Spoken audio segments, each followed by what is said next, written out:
Hai, berjumpa kembali dengan Sisi Hukum. Kali ini kita akan kembali melanjutkan diskusi kita mengenai transaksi derivatif. Diskusi kita lanjutkan dengan membahas mengenai gambaran umum perjanjian atau kontrak derivatif. Sebelum kita melanjutkan diskusi kita, ada baiknya kita mengingat kembali pengertian atau definisi dari transaksi derivatif. Sebagaimana pernah kita diskusikan, transaksi derivatif didefinisikan sebagai transaksi yang didasari oleh suatu kontrak atau perjanjian pembayaran yang nilainya merupakan turunan dari nilai instrumen yang mendasari seperti suku bunga, nilai tukar, komoditi, equity, dan indeks, baik yang diikuti dengan pergerakan atau tanpa pergerakan dana atau instrumen.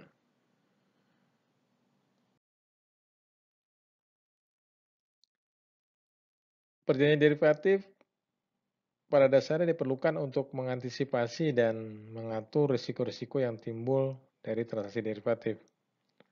Salah satu faktor penyebab timbulnya transaksi derivatif adalah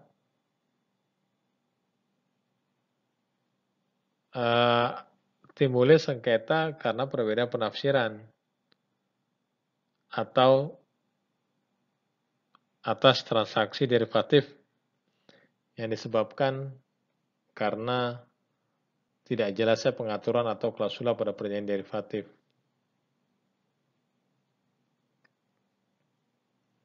Nah, apakah ada keharusan atau suatu pengaturan mengenai bentuk khusus perjanjian derivatif? Pada dasarnya tidak ada atau tidak ditemukan pengaturan mengenai bentuk khusus bahwa suatu transaksi derivatif harus menggunakan format atau model perjanjian tertentu. Namun, regulasi perbankan di Indonesia mengatur mengenai syarat-syarat yang harus dicantumkan dalam suatu perjanjian derivatif. Dan samping itu, terdapat juga bentuk market documentation yang disarankan untuk digunakan oleh perbankan di Indonesia. Pada umumnya, perjanjian derivatif berbentuk market documentation merupakan model perjanjian yang disusun oleh pelaku pasar untuk memperoleh atau untuk mempercepat proses penyusunan dan negosiasi perjanjian derivatif. Jadi, untuk menghindari berlarut-larutnya proses negosiasi, penyusunan, pembahasan perjanjian, para pelaku pasar melakukan inisiatif untuk membentuk atau untuk menyusun model perjanjian. Nah, inilah model perjanjian karena disusun oleh pelaku pasar, maka disebut dengan market documentation. Bentuk market documentation yang populer digunakan di Indonesia adalah ISDA Agreement versi tahun 2002 dan Perjanjian Induk Derivatif Indonesia atau biasa dikenal dengan atau disingkat dengan PD. ISDA Agreement merupakan model perjanjian derivatif yang diterbitkan oleh para pelaku pasar yang tergabung dalam International Swap and Derivative Association atau ISDA. Dan ISDA Agreement dapat digunakan untuk seluruh jenis transaksi derivatif, baik untuk transaksi derivatif bagi industri perbankan, pasar modal, komoditi, dan lainnya. Nah, ISDA Agreement ini disusun untuk diatur dengan mengacu pada English Law dan State of New York Law sebagai governing law-nya. Karena sebagaimana kita ketahui, kedua yurisdiksi tersebut merupakan dua pusat keuangan yang utama di dunia. Pertanyaannya adalah, bagaimana jika ISDA Agreement akan digunakan untuk transaksi derivatif di pasar Indonesia oleh para pihak yang seluruhnya merupakan subjek hukum Indonesia. Untuk mengantisipasi kemungkinan risiko bertransaksi menggunakan ease agreement yang mengaturannya mengacu bukan pada hukum Indonesia, Bank Indonesia berinisiatif untuk mengeluarkan model perjanjian induk derivatif Indonesia atau PD yang pengaturannya mengacu pada hukum Indonesia sebagai governing law. Nah, PD atau perjanjian induk derivatif Indonesia ini merupakan model perjanjian derivatif yang digunakan oleh atau yang dianjurkan oleh Bank Indonesia untuk digunakan oleh industri perbankan di Indonesia. PD sendiri sebenarnya merupakan model perjanjian yang disusun dengan mengadopsi model perjanjian East Agreement. Namun, ada beberapa penyesuaian, antara lain PD disesuaikan dengan ketentuan hukum yang berlaku di Indonesia. Mengapa? Karena sebagaimana kita ketahui, East Agreement pada dasarnya disusun untuk digunakan dengan mengacu pada English Law atau State of New York Law. Kemudian ada lagi satu bentuk perjanjian derivatif yang sering disebut dengan istilah perjanjian tailor-made. Jadi perjanjian yang secara tailor-made dibuat oleh para pihak. Namun demikian, perjanjian tailor-made merupakan bentuk perjanjian yang tidak populer dan sangat jarang digunakan. Mengapa demikian? Karena akan menghabiskan banyak waktu untuk penyusunannya dan dianggap tidak efektif dan tidak efisien, time consuming, sehingga seringkali menimbulkan deadlock dan berlarut-larut. Namun demikian, ada juga beberapa model transaksi terkadang para pihak masih menggunakan model perjanjian tailor-made yang disusun khusus untuk transaksi tertentu. Misalnya, kadang-kadang ditemukan transaksi cross-currency swap yang didudukan dalam dua perjanjian terpisah. Yang satu perjanjian loan dalam currency A, kemudian ada lagi perjanjian loan yang kedua atau deposit placement dari arah yang berbeda. Kalau tadi yang pertama perjanjian loan, A sebagai lender, B sebagai borrower menggunakan currency A, maka perjanjian keduanya adalah terbalik. Antara A dengan B juga, tetapi A sebagai borrower, B sebagai lender menggunakan mata uang X yang berbeda. Nah, pada terlihat sebagai suatu kesatuan transaksi, kita bisa lihat dari tanggal settlement-nya, tanggal penyelesaiannya, kemudian ada mekanisme set off terhadap kedua perjanjian tersebut.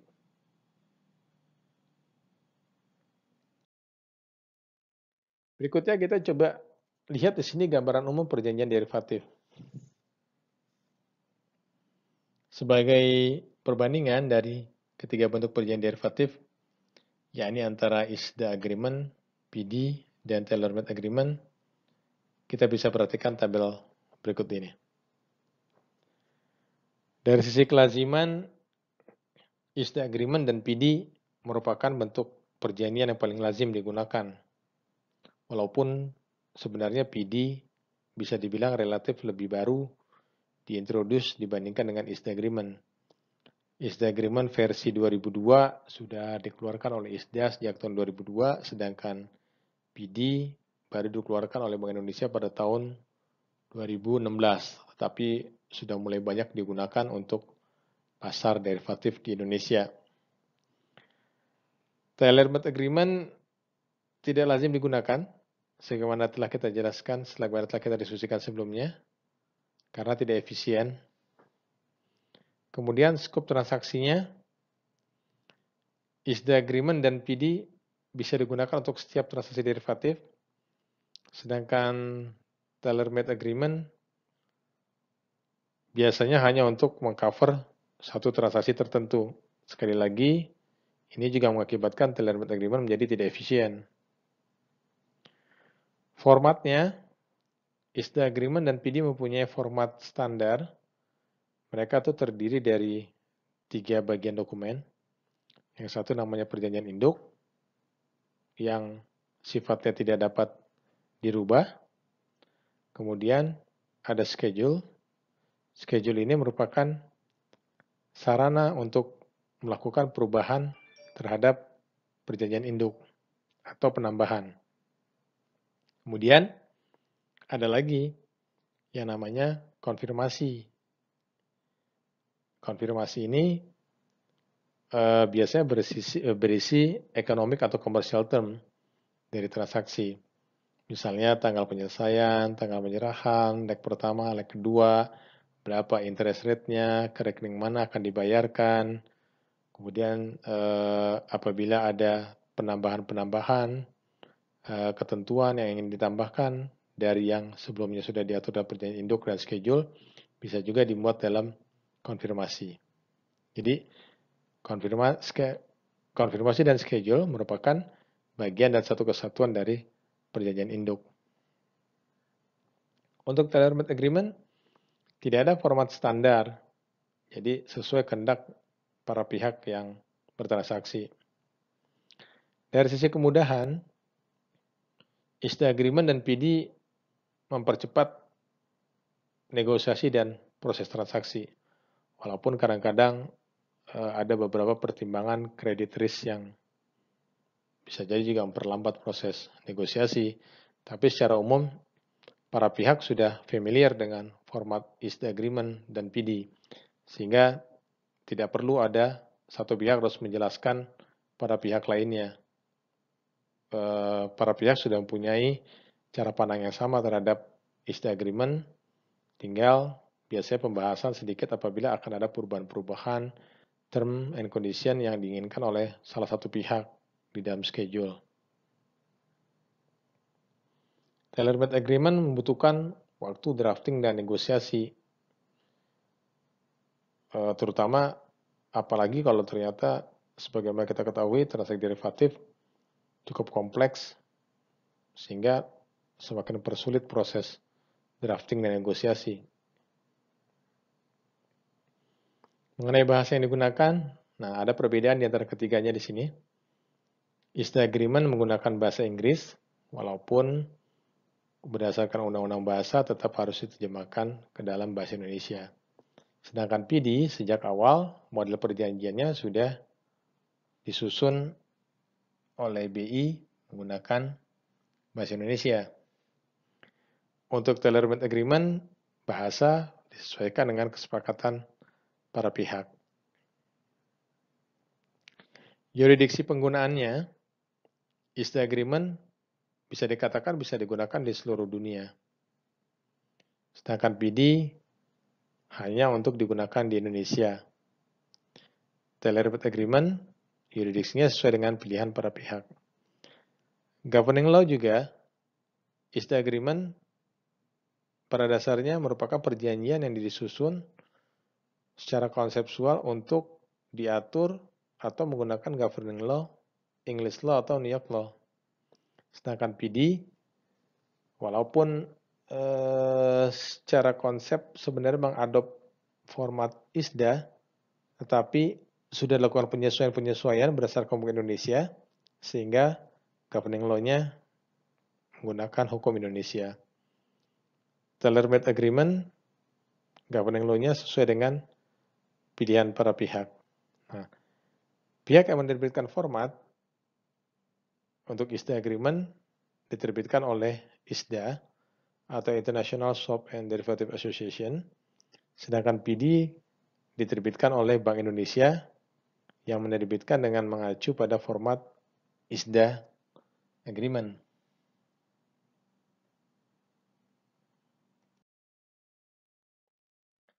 Selain hal-hal yang telah kita diskusikan tadi, pada saat kita menyusun perjanjian derivatif, ada baiknya kita terlebih dahulu memahami hubungan kontraktual yang timbul dari perjanjian atau transaksi derivatif. Pada dasarnya transaksi derivatif mempunyai variasi yang sangat banyak, sehingga seringkali menimbulkan hubungan kontraktual yang berbeda di antara masing-masing transaksi derivatif. Sebagai contoh di sini ada hubungan kontraktual yang bisa dianggap sebagai perjanjian untung-untungan, sebagaimana dimaksud dalam pasal 1774 KUH Perdata. Contohnya apabila transaksi derivatif dilakukan tanpa adanya underlying.